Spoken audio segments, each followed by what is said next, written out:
Hello दोस्तों, welcome to Uttarakhand समाधान। दोस्तों, सोने से पहले उत्तराखंड का डोज है हमारा आज डेली नाइट टेस्ट सीरीज भाग 55। तो इसमें भी देखते हैं हम 10 महत्वपूर्ण प्रश्नों को। और जिसने भी चैनल को सब्सक्राइब नहीं किया दोस्तों, चैनल को सब्सक्राइब कर लें।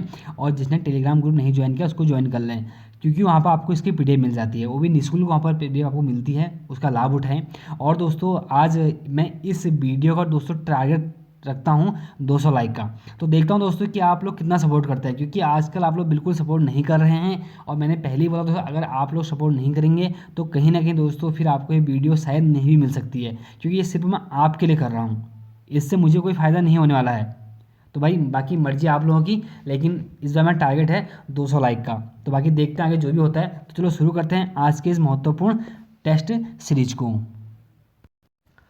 पहला प्रश्न है कि प्रसिद्ध फिल्म चाँद के पार चलो की शूटिंग नैनीताल में कब हुई।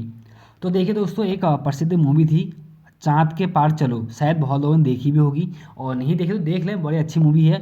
तो बात करते हैं कि चाँद के पार चलो मूवी, तो दोस्तों इसकी शूटिंग नैनीताल में हुई थी। वह हुई थी हमारे 2006 में। तो इसका डी आंसर हमारा सही होता है। हालांकि दोस्तों नैनीताल में बहुत सारी मूवी शूटिंग हो चुकी है, लेकिन कुछ प्रसिद्ध मूवी होती हैं तो उनकी कभी कभी शायद चर्चा कभी पूछ लिया जाएगा, इसलिए मैं दे दिया है। जैसे कि चाँद के पार चलो मूवी 2006 में, और एक उससे भी बेहतरीन मूवी जो बनी थी दोस्तों वो थी हमारी विवाह फिल्म, वो भी 2006 में थी। लेकिन इस विवाह फिल्म की शूटिंग दोस्तों उत्तराखंड के बहुत से स्थानों पर हुई थी, जैसे हमारा नैनीताल हो गया, और एक जागेश्वर धाम हो गया, और सबसे प्रसिद्ध हमारा देखिए जागेश्वर धाम और घोड़ाखाल मंदिर, इन दो जगहों पर तो इस फिल्म की शूटिंग हमारी हुई थी, विवाह फिल्म की। हालांकि चाँद के पार चलो की शूटिंग जो है मंदिरों में नहीं हुई थी, सिर्फ नैनीताल और हमारे जो छिपरा नदी है कैची धाम वाली, उसमें हुई थी। और बात करते हैं कुछ और महत्वपूर्ण फिल्म, जैसे गुमराह फिल्म 1963 में हो गई थी, भीगी रात 1965, अनीता 1967, कटी पतंग 1971 और मासूम 1983। ये कुछ ऐसी फिल्में हैं दोस्तों जिनकी शूटिंग नैनीताल में हुई। इसके अलावा भी बहुत सारी फिल्में हैं, बाकी आपको जिसको जानना है तो गूगल पर सर्च करें, आप लोग देख लें। दूसरा प्रश्न है कि भारतीय गन्ना अनुसंधान केंद्र कहाँ स्थित है। तो इसका जो सही आंसर है दोस्तों हमारा वो है ए, लखनऊ में। थोड़ा बात करते हैं, देखिए कुछ महत्वपूर्ण संस्थानों पर, जैसे कि भारतीय गन्ना अनुसंधान केंद्र लखनऊ, बिल्कुल ठीक है। और अगला है कि राष्ट्रीय गन्ना प्रजनन संस्थान कोयम्बटूर में है, और केंद्रीय कपास अनुसंधान नागपुर, और केंद्रीय रेशम अनुसंधान केंद्र मैसूर, और केंद्रीय आलू अनुसंधान संस्थान शिमला, और केंद्रीय चावल अनुसंधान केंद्र कटक। ये दोस्तों ऐसे प्रमुख स्थान हैं जहाँ पर हमारे कुछ संस्थान हैं और जो कि एग्जाम में हमेशा पूछे जाते हैं। अगर सबसे ज़्यादा जो पूछा गया दोस्तों आज तक, केंद्रीय चावल अनुसंधान कटक और केंद्रीय आलू हमारा अनुसंधान संस्थान शिमला, ये दोस्तों हमेशा एग्जाम में पूछे गए हैं। तीसरा प्रश्न है कि छाना बिलोरी नामक स्थान किस जिले में स्थित है। तो दोस्तों छाना बिलोरी एक प्रसिद्ध हमारा स्थान है हमारा, उसका जो हमारा सही आंसर है हमारा वो है डी, बागेश्वर में। देखिए थोड़ा पहले बात कर लेते हैं कि छाना बिलोई नामक स्थान हमारा बागेश्वर में है, बिल्कुल ठीक है। और दोस्तों छाना बिलोई जहाँ पर हमारा स्थान है, एक गांव है, और वहाँ पर एक प्रमुख बाजार है दोस्तों, उसका नाम है काफली गैर बाजार। और दोस्तों एक हमारा बागेश्वर में प्रमुख स्थान और है, जिसको सास बहू खेत के नाम से हम जानते हैं। तो ध्यान देना, छाना बिलोरी और सास बहू खेत। हालांकि सास बहू खेत की बात बाद में करेंगे, लेकिन फिलहाल आपको बताओ छाना बिलोरी पर हमारे कुमाऊँ बहुत ज़्यादा गाने बने हैं, जिसमें दोस्तों एक गाना हमारा है कि छाना बिलोरी झंडिए बोजू लागनी बिलोरी का घामा, हाथे की कुटली हाथे में रोली बिलोरी का घामा, बिलोरी का धारा रौतेला रोनी लागनी बिलोरी का घामा। तो एक पुत्री अपने पिता से कहती कि पिताजी मुझे इस छाना बिलोरी में मेरी शादी मत करवाना, क्योंकि वहाँ के जो घाम का मतलब दोस्तों धूप से होता है, यहाँ पर जो धूप है बहुत तेज़ लगती है। कहते हैं दोस्तों कि लगभग लगभग बहुत ज़्यादा गर्मी होती है बागेश्वर में इस छाना बिलोरी नामक स्थान पर। और भी कुछ कहावतें हैं, लेकिन कुछ अलग बातें हैं, लेकिन चर्चा ज़्यादा यहाँ पर ऐसा तो आना नहीं भी कौन सा गाना किसके लिए क्या बना है, ऐसा बनना भी तो ऐसा फालतू यहाँ बात हम ज़्यादा करते भी नहीं हैं। और चौथा प्रश्न है कि आगरा का लाल किला यूनेस्को की विश्व विरासत स्थल में कब शामिल किया है, कब शामिल हुआ। तो दोस्तों आगरा का लाल किला है ना, जो पहली बार हमारा भारत का कोई यूनेस्को में शामिल होता है तो हमारा आगरा का किला ही होता है, आगरा का किला।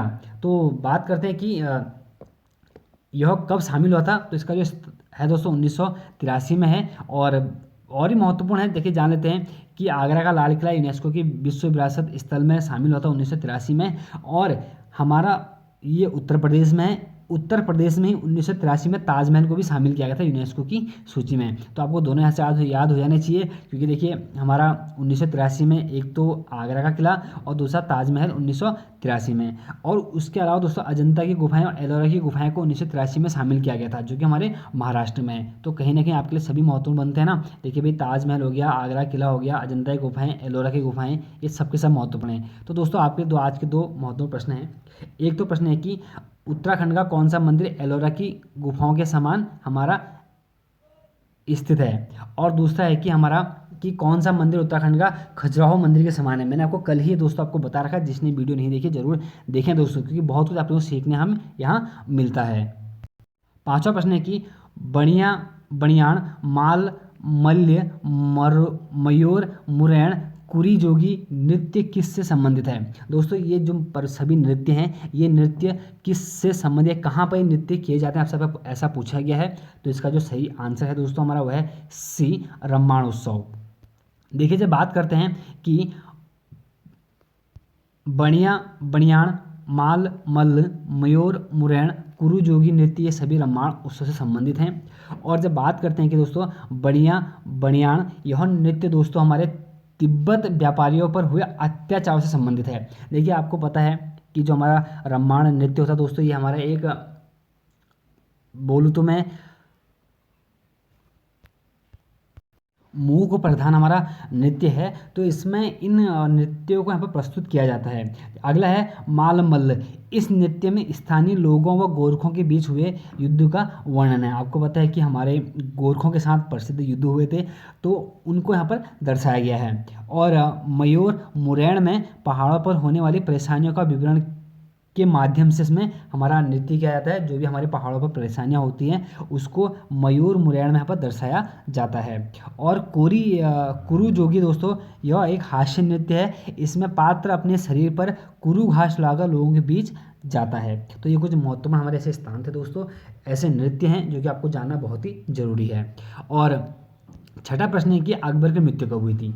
देखिए अकबर की मृत्यु मैंने आपको देने का कारण है क्योंकि औरंगजेब का मृत्यु एग्जाम पर एक बार पूछा गया है। तो अकबर की जो मृत्यु हुई थी दोस्तों हुई थी हमारे 1605 में। 20 का आंसर सही है। अब तो जानते हैं, देखिए अकबर की ज़्यादा जानेंगे थोड़ी सी बातें। अकबर की मृत्यु 16 अक्टूबर 1605 में हुई थी। और दोस्तों महत्वपूर्ण यह है, देखिए आपको सबसे आसान तरीका आपको जानना है। अकबर के बाद 14, 15 और 16 याद कर लीजिए। देखिए 14 को क्या हुआ था, 14 को अकबर का हमारा राज्याभिषेक हुआ था 14 फरवरी 1556 कालान और पंजाब में। एक तो आपको याद हो गया 14, 15, 16, ठीक है। देखिए और 15 को दोस्तों इसका हमारा जन्म हुआ था अकबर का 15 अक्टूबर 1542 अमरकोट में। और इसकी मृत्यु हुई थी हमारे 16 अक्टूबर को 1605 में। तो देखिए 14, 15, 16 का याद कर सकते हैं, बाकी आपका तरीका आप कैसे भी इसको याद करें। सातवां प्रश्न है कि उत्तराखंड के किस फसल को बिलियम डॉलर ग्रास की संज्ञा दी गई है। तो इसका जो सही आंसर है दोस्तों हमारा वह है डी, झंगोरा।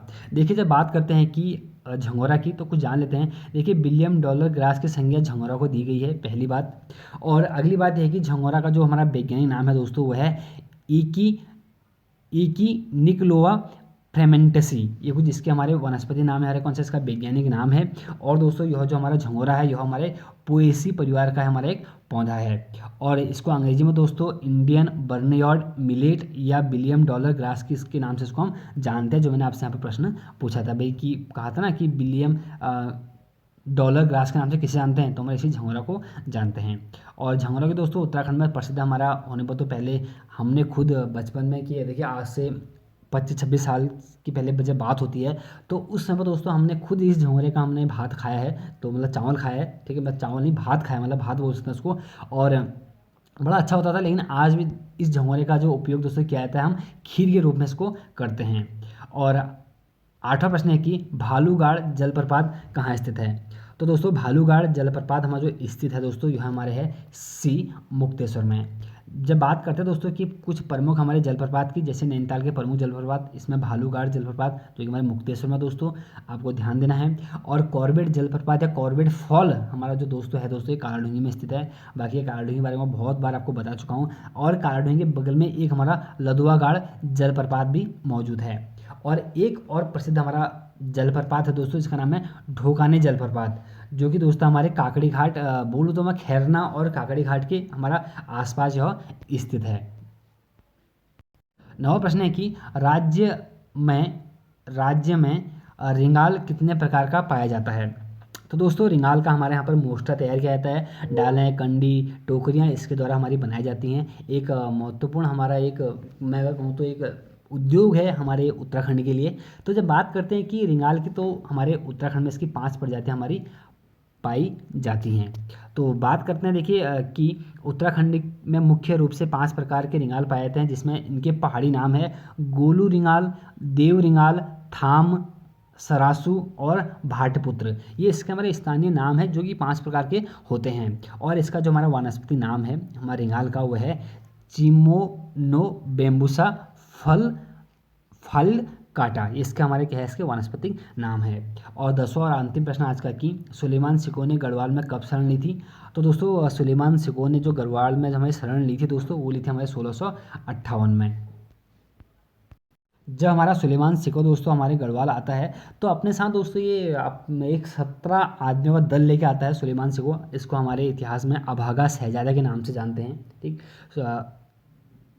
दारा सिंह का हमारा पुत्र था, आपको पता है। बाकी ये औरंगजेब के साथ इनका मतभेद चलता है, बहुत लंबी कहानी है, कभी हम बढ़िया करके जानेंगे इस चीज़ को। तो सुलेमान सिकोह ने दोस्तों गढ़वाल में जो शरण 1658 में ली थी, और इसके साथ दोस्तों 2 हमारे प्रसिद्ध हमारे चित्रकार भी आए थे। अब आप लोग कमेंट करें कौन चित्रकार वो आए थे। और पृथ्वीपति शाह के समय आया था। और जब बात करते हैं कि पृथ्वीपति शाह की दोस्तों 47वां आया था पृथ्वीपति शाह हमारा। और जो इसका कार्यकाल था, लिखा नहीं मैंने, आप लोग लिख लें, 1634 से लेकर 1664 तक हमारा इसका कार्यकाल था पृथ्वीपति शाह का। और जो पृथ्वीपति शाह की जो हमारी समीक्षा होती है दोस्तों हमें कर्णावती होती हैं। और जब बात करते हैं कि सेनापति दोस्तों हमारा पृथ्वीपति शाह का, तो माधो सिंह भंडारी था, जिसके बारे में बहुत सी हमारी कहानियाँ जानते भी हैं। और जब बात करते हैं दोस्तों कि छोटा चीनी का युद्ध, तो दोस्तों 1640 में हुआ था। और हाटकोटी की संधि दोस्तों 1650 में हुई थी हमारे पृथ्वीपति शाह के शासनकाल में। तो बाकी डिटेल करके हमने मैंने कोशिश की है कि आप लोगों को पूरा एक बार चंदू वंश से पवार वंश से बढ़िया करके ब्लैक बोर्ड पर पढ़ाऊँ, व्हाइट बोर्ड पर। तो बाकी देखते हैं कोशिश कहाँ तक जारी रहती है। बाकी आप लोग सपोर्ट करेंगे तो कार्यवाही आगे बढ़ेगी, वरना यहीं पर इसको राम राम बोल दिया जाएगा। तो मिलते हैं दोस्तों एक नेक्स्ट वीडियो में। जय हिंद, जय भारत।